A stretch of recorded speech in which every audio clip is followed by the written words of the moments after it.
Morning student. आज हम लोग हॉस्पिटल एंड क्लिनिकल फार्मेसी में हम लोगों ने प्रीवियस लेक्चर में जो हमने स्टार्ट किया था poison drug in clinical toxicity, ये जो हमारा टॉपिक था, इसमें नया टॉपिक शुरू कर रही हूँ। पॉइजन के ट्रीटमेंट के लिए कौन से steps, journal steps involve in the treatment of poisoning, वो क्वेश्चन हम देख रहे हैं। ये लॉन्ग क्वेश्चन के रूप में 4 मार्क्स के लिए हर बार बोलोगे तो ही चलेगा, MSBT एग्जाम में आता ही है हर बार। बहुत इंपॉर्टेंट क्वेश्चन है। स्टार्ट करते हैं हमारे टॉपिक के साथ में। जैसे कि मैंने आपको बताया, आज मैं आपको पढ़ा रही हूँ general steps involve in the treatment of poisoning. Poison का ट्रीटमेंट कैसे करते हैं, कौन से स्टेप्स उनमें इन्वॉल्व रहते हैं, वो हम इस टॉपिक में देखने वाले हैं। सबसे पहला स्टेप है रिमूवल ऑफ अनएब्जॉर्ब पॉइजन। अब इसको समझेंगे एग्जाम्पल के तौर पर। जैसे पेशेंट ने पॉइजन खा लिया है, ठीक है, तो उसमें 2 पोर्शन में वो पॉइजन रहने वाला है, एक तो एब्जॉर्ब फॉर्म में, दूसरा अनएब्जॉर्ब फॉर्म में। एब्जॉर्ब वाला जो हो गया वो तो बात का विषय हो गया। पहले जो अनएब्जॉर्ब है, जो स्टमक में है, उसको सबसे पहले ट्रीटमेंट देने का काम रहेगा। उसको निकालना सबसे पहला पर्पस रहेगा। रिमूवल ऑफ अनएब्जॉर्ब पॉइजन, जो ब्लड में अभी आया नहीं है, अभी वो सिर्फ स्टमक में ही है। तो उसके लिए कौन से स्टेप्स है? पहला है, अगर पॉइजन खाया है, इंजेस्टेड पॉइजन है, तो उसको कैसे निकालते हैं, ठीक है। इंजेस्टेड पॉइजन अगर किसी ने ले लिया है, माउथ के जरिए लिया है, तो कैसे निकालना? गैस्ट्रोइंटेस्टाइनल डीकंटामिनेशन, जो भी स्टमक में है कंटेंट, वो पूरा का पूरा बाहर चाहिए। स्टमक में कोई भी कंटेंट वहां पर नहीं होना चाहिए, ठीक है। Decontamination of stomach. सेकंड है use of activated charcoal. Activated charcoal मैंने इसके पहले भी आपको बताया है, वो यूनिवर्सल एंटीडोट है। मतलब जब पॉइजन का नेचर हमको पता नहीं है, इन दैट केस आप यूनिवर्सल एंटीडोट इस्तेमाल कीजिए। ये कोई भी पॉइजन को एब्जॉर्ब कर लेता है और उसको बाहर निकालने में मदद कर देता है, ठीक है। Gastric lavage. गैस्ट्रिक लैवेज का मतलब होता है नाक के थ्रू नली डाली जाती है या माउथ के थ्रू डायरेक्ट स्टमक में नली डाली जाती है, और उसके जरिए पूरा कंटेंट जो है स्टमक का, जो भी कंटेंट है या डीकंटामिनेशन करना है, वो किया जाता है, ठीक है। नाक में नली और माउथ में नली डाल के पूरा जो भी अंदर का है वो बाहर निकाल के डीकंटामिनेशन। और फिर सिरप ऑफ इपिकैट। अगर ये भी पॉसिबल नहीं हो रहा है तो सिरप ऑफ इपिकैट, मतलब इपिकैट एक ड्रग है, पीजीआई में पढ़ा चुकी हूँ आपको, इमेटिक करके एक्ट करती है। इमेटिक मतलब कि उसका सिरप उसको पिलाएंगे पेशेंट को, तो वो फटाफट उल्टियां कर देगा, मतलब फोर्सफुली सारा कंटेंट बाहर स्टमक का। उसके बाद डायरेटिक्स। डायरेटिक मतलब एक्सेसिव यूरिनेशन, उसको डायरेटिक दी जाएगी जिसकी वजह से वो बहुत ज्यादा फ्रिक्वेंट यूरिनेशन के लिए जाएगा, यूरिन पास करेगा, उसके जरिए भी वो पॉइजन अगर वहां तक पहुंचा है तो निकल जाएगा। और अगली स्टेप है पर्गेटिव। पर्गेटिव का मतलब था रिमूवल ऑफ फीसेस। उसको जो फीसेस है, फीसेस के रास्ते जो है उसका जो भी कंटेंट है स्टमक में, जो पॉइजन है जो अनएब्जॉर्ब फॉर्म में है, वो पूरा का पूरा बाहर निकलेगा। तो समझ में आ गया कितनी स्टेप है? गैस्ट्रोइंटेस्टाइनल डीकंटामिनेशन, चारकोल एक्टिवेटेड वाला, और गैस्ट्रिक लैवेज, और उसके बाद सिरप ऑफ इपिकैट, और फिर है डायरेटिक्स, और फिर है पर्गेटिव। ये हो गया अगर किसी ने पॉइजन जो है वो इंजेस्ट किया, माउथ के द्वारा लिया है, ठीक है। अगले स्टेप में बता रही हूँ आपको कॉन्टैक्ट पॉइजन। कॉन्टैक्ट पॉइजन में आपको एग्जांपल याद रखना है, अगर किसी के ऊपर एसिड अटैक हुआ है, एसिड ये हम लोगों ने पॉइजन में ही क्लासिफिकेशन में पढ़ा था, ये भी पॉइजन का ही टाइप है। अगर किसी के ऊपर एसिड फेंक दिया गया है, स्प्लिट कर दिया है या स्प्रेड हो गया पूरी स्किन में, तो क्या करना चाहिए? तो सबसे पहले बताया है कि उसको थरोली वॉश करना है वाटर के साथ में। लेकिन अगर आंखों में चला गया है, अगर एसिड है और वो आंखों में चला गया, तो सिंपल वाटर से काम नहीं चलेगा। आई वॉश, सलाइन के साथ में वॉश करनी है। सलाइन सोल्यूशन रहेगा, उसके साथ में आई वॉश करनी है। इसका मीनिंग क्या है? देखो, सलाइन के साथ में क्यों वॉश कर रहे हैं? क्योंकि आईज जो है ये बहुत ही ज्यादा माइन्यूट ऑर्गन है और बहुत ही डेलिकेट ऑर्गन है हमारा। स्टरलाइजेशन वाला सलाइन सोल्यूशन से ही आई वॉशिंग करनी है, ठीक है।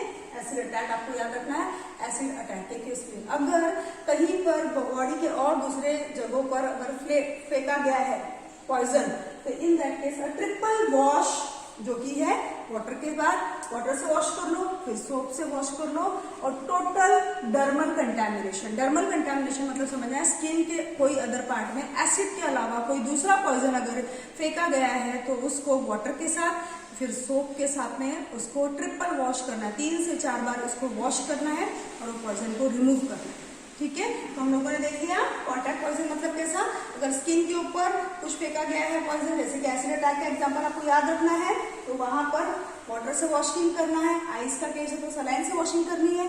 डर्मल कर सकते हैं। अगला है हमारा इंजेस्टेड पॉइजन। अगर इंजेक्टेड पॉइजन, अगर सांप ने काट लिया है या किसी इंसेक्ट ने काट लिया है या बिच्छू है, ऐसा कोई इंसेक्ट है जिसने काट लिया, ये इसका जहर फैल जाएगा। तो कोशिश ये करनी है कि जहां पर भी काटा है, फॉर एग्जाम्पल यहाँ पे उसने बाइट किया है, तो इस पोर्शन में भी हम कर्ड्स दे देंगे, वहां से ब्लीडिंग करवा देंगे और जो पॉइजन है वो ब्लीडिंग के जरिए बाहर निकल जाए। कई बार मूवीज में हम देखते हैं कि सांप ने काटा तो वो यहाँ से इस तरीके से कर्ड काट लेता है, दूसरा पर्सन उसको बचाने की कोशिश करता है और वो जो पॉइजन है उसका असर कम हो जाता है। या फिर इस पोर्शन को और इस पोर्शन को बांध दो, जिस वजह से जो ब्लड है वो उतने ही पोर्शन में रहेगा, ब्लड पूरी बॉडी में नहीं फैलेगा, जहर पूरी बॉडी में नहीं फैलेगा। ये हो गया इंजेक्टेड पॉइजन के केस में। एग्जाम्पल याद रखना है स्नेक बाइट का। नाउ अगला है, ये सब हो गया, पहला केस हो गया हमारा। पहला हम लोगों ने क्या देखा था, यहाँ पर रिमूवल ऑफ अनएब्जॉर्ब पॉइजन। उसके बाद अगली स्टेप है यूज ऑफ एंटीडोट। अब एंटीडोट को इस्तेमाल करना है। एंटीडोट का मतलब मैंने बताया था, ऐसे एजेंट्स जो पॉइजन के इफेक्ट को काउंटरएक्ट करते हैं, ठीक है, उसके इफेक्ट को खत्म करते हैं। 2 केसेस या 3 केसेस हम देखने वाले हैं। पहला है नॉन सिस्टमिक एंटीडोट्स, ठीक है। नॉन सिस्टमिक एंटीडोट मतलब कि जो स्टमक में दिए जाएंगे माउथ के द्वारा। सिस्टमिक एंटीडोट मतलब पैरेंटल वाले जो इंजेक्ट किए जाएंगे। और तीसरा है यूनिवर्सल एंटीडोट, ठीक है। अब बारी बारी से समझ लेते हैं।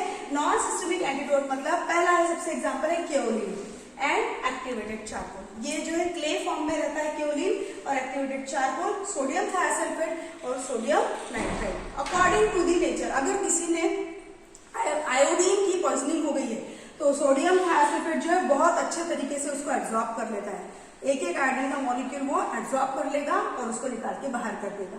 नाउ सिस्टमिक एंटीडोट मैंने अभी आपको बताया, ये किसके केस में यूज करेंगे हम, पैरेंटल जब हमको देना है तो। वहां पर n नंबर ऑफ यहाँ पे एग्जाम्पल लिखे हैं। ये सभी एग्जाम्पल आपको याद रखना है। कभी कभी एंटीडोट के एग्जाम्पल लिखने के लिए भी आते हैं। डायमरकेप्रॉल, BAL का फुल फॉर्म है ब्रिटिश एंटी लेमिसाइड। पेनिसिलामिन जो कॉपर के केस में यूज किया जाता है।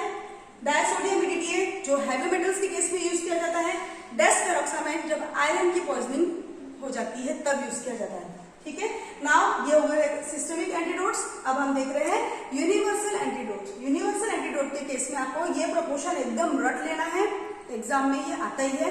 यूनिवर्सल एंटीडोट मतलब क्या, तो याद रखना है activated charcoal 2 parts, magnesium oxide 1 part, tannic acid 1 part. ये उसका प्रोपोर्शन है, डिसाइडेड और फिक्स प्रोपोर्शन है।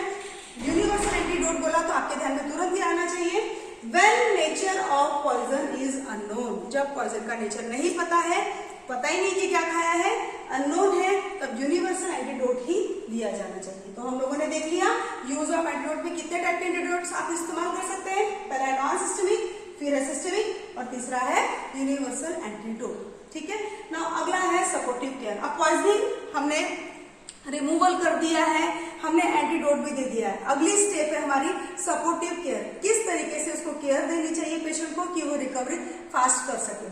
तो पहला है इन पॉइजनिंग केसेस में क्या होता है, चांसेस ऑफ इन्फेक्शन हो जाते हैं। जैसे मैंने आपको बताया था थोड़ी देर पहले, गैस्ट्रिक लावाज कर रहे हैं, नलियां डाल रहे हैं, नाक में, मुंह में, सब जगह नलियां डाल उनको दे रहे हैं, तो इस वजह से क्या होता है, ये अपर रेस्पिरेटरी ट्रैक्ट जो है इसमें इन्फेक्शन हो जाता है। इसको क्योर करने के लिए एंटीबायोटिक की थेरेपी का इस्तेमाल किया जाता है, ठीक है। Second, stabilisation of vital centre. जैसे कि पेशेंट को सांस लेने में दिक्कत हो रही है, उसकी जो हार्ट बीट्स है वो बहुत ज्यादा फास्ट हो गई है, तो stabilisation of vital centre, heart और लंग्स ये वाइटल सेंटर माने गए हैं। Cardiac, vasomotor plus respiratory centre, इनको स्टेबलाइज करना है। जैसे कि वेंटिलेटर पर रख देंगे पेशेंट को, ऑक्सीजन प्रोवाइड करेंगे, उसको सांस लेने में दिक्कत हो रही है तो ऑक्सीजन वगैरह प्रोवाइड करेंगे। और good nursing care, continuously nurses वहां पर आकर मॉनिटरिंग करते रहेंगी कि पेशेंट की स्थिति कैसी है, पेशेंट को कुछ तकलीफ तो नहीं हो रही है और कुछ जरूरत तो नहीं है। Good nursing care should be provided. Last में हम देख रहे हैं treatment of journal symptoms. Journal symptoms अगर आ रहे हैं, आपने रिमूवल कर दिया है पॉइजन का, आपने एंटीडोट भी दे दिया है, आपने सपोर्टिव केयर भी ले ली है, लेकिन कुछ जर्नल सिम्टम्स बाद में भी आते रहते हैं, उसको ट्रीट के लिए आपको क्या करना है।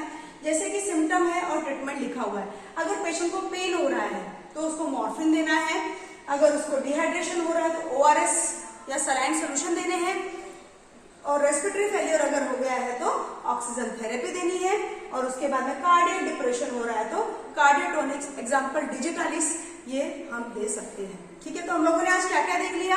हम लोगों ने आज पूरा देखा है जनरल ट्रीटमेंट ऑफ पॉइजनिंग, जिसमें पहली स्टेप थी removal of unabsorb poison, second हमने देखा था यूज ऑफ एंटीडोट, और तीसरा देखा था हमने सपोर्टिव केयर, और चौथा देखा था हमने ट्रीटमेंट ऑफ जनरल सिम्टम्स। तो ये पूरा क्वेश्चन 4 नंबर के लिए आता है।